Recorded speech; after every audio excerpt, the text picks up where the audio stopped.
The Brothers of Liberty, here to remind you what true freedom is. Hello, and welcome to another edition of the Brothers of Liberty with your older brother Kelton, always reminding you what true freedom is. Today, we're going to talk about judges and their unusual sentencing um, in terms of the COVID vaccine. Now, judges have been known for unusual sentencings before. For instance, Judge Michael Cincinatti, and I'm probably pronouncing his name wrong, but he was a judge out of Ohio. He's retired now. Was known for his unusual sentencing, and he gave the defendants a choice of whether his unusual sentencing or jail time, and they always picked the unusual sentencing. But he only had a 10% repeat offender rate, which is better than the 70% or 75% the nation has. So that's something we're definitely going to do a video on because he did something and it worked. However, today is talking about judges overstepping their bounds. We have two judges in particular. One started his sentencing of mandatory COVID vaccination as part of terms of probation to defendants in June. His name is Judge Richard A. Fry. He's a Franklin County judge in Ohio. And like I said, he started mandating COVID vaccinations as a condition of a defendant's terms of probation. Um, Another judge, which happened in August, Judge James Sparrow of Cook County, Illinois. Earlier this month, he barred a mother, Rebecca Furlet, that she could not see her son because she was unvaccinated. Now, mind you, she informed the judge the reason why she was unvaccinated is because other vaccines that she took, she had adverse reactions to every other vaccine that she took.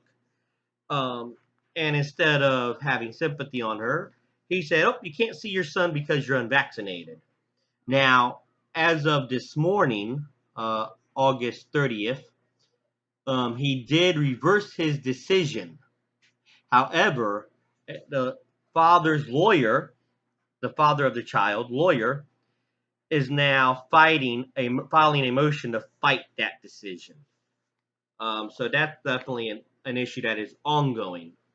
But now we are getting to the point of judges mandating vaccinations. Seriously, did they study law or did they study medicine? Because I'm sorry, I don't care if you're for the vaccination or if you're against the vaccination or if you're in the hesitant group like I am and want more research done before you get it. Um, a judge should have no say about people getting vaccinated. They are not medical people. They are not doctors. They do not study medicine. They study law.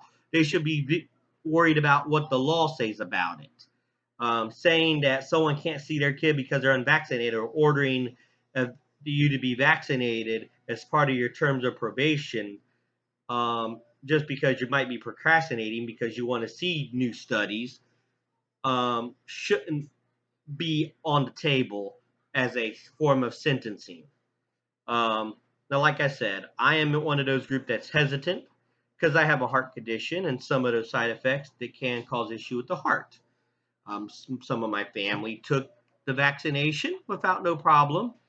I know people that had reactions and are still having reactions who took the vaccination.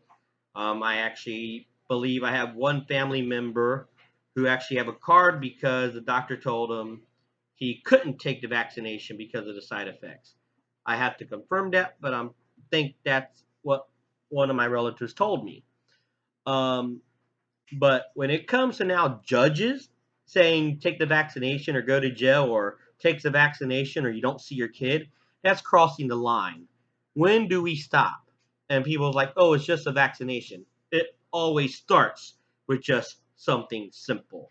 And then if they have the power to do that, then they all of a sudden, oh, well, since no one argued about that, let's do something bigger.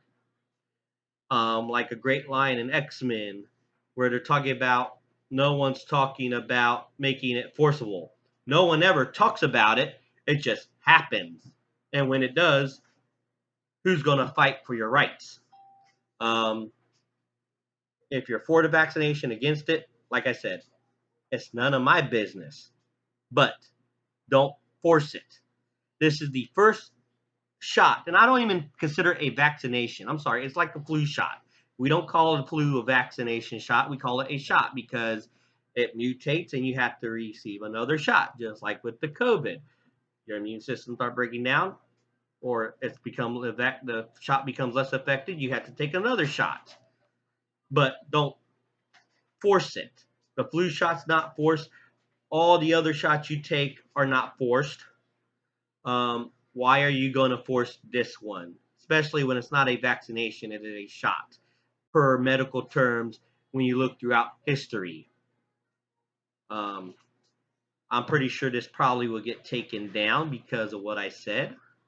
But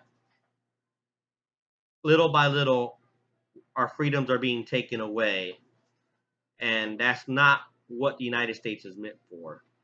Like I said, we are the brothers of liberty. We're going to remind you what true freedom is. Um, if someone wants to take a shot or not take the shot, that's their business. But a person doesn't take the shot is not endangering a person who did take the shot. If that's the case, this is the first virus to do so. Just look up history. All right. Once again, I am the older brother, um, and we are here to remind you what true freedom is. And part of that freedom is choosing what you want or what you don't want to do with your body. Thank you. And once again, hit that like button, hit the subscribe button, tell your friends about us because we're going to keep talking. Even if they take us down, we'll find other means to talk.